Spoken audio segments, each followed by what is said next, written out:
भाई लोग जितना तू लोग रोस्ट वीडियो बनावत हुआ जाना, हर भाई लोगन के कहतानी जितना रोस्टर भाई लोग बाना ना कि 1 रुपया इनकम नइखे होएला।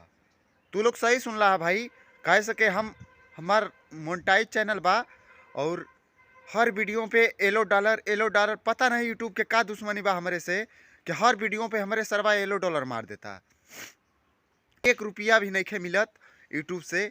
और देख सकता जब भाई लोग तू लोग खुद महसूस कर सकत हो बजा कि एक वीडियो बनावे में कितना टाइम लगेला।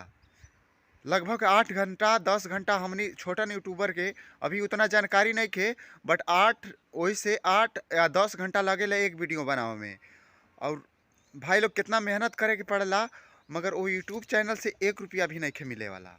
भाई लोग एकदम मन दुखी हो गल बा काहे से कि सरवा हर वीडियो पे एलो डॉलर, हर वीडियो पे एलो डॉलर।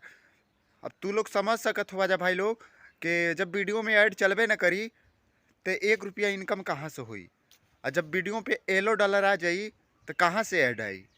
पता ना भाई लोग। हमने रोस्टरन के हमार बात नहीं खे भाई लोग, हर रोस्टर भाई के कहतानी बात भाई प्रॉब्लम बा कि हर वीडियो पे एलो डॉलर आ जाता। ऐसा सरवा दिमाग एकदम पागल हो गल बा भाई लोग। और तू लोग देख सकत हुआ जा कि हमार वीडियो इसमें लेट में आवता, यही कुल वजह से। और काहे से कि तू लोग समझ सकत ला जा कि एगो रोस्टर बने में का परेशानी झेले के पड़ेला। बहुत सारा लोग कहेला कि सरवा गाली देता, ऐसे बोलता वैसे बोलता, हर कोई सरवा ताना मारेला, हर कोई उल्टा पुल्टा बोलेला। और तू लोग समझ सकत हुआ जा भाई लोग कि जब इतना ताना और इतना हर कोई के बात सुन के जब 1 रुपया इनकम भी ना होई तो तू लोग समझ सकत हुआ जा कि कितना सरवा दिल दुखी हो जाता हुई।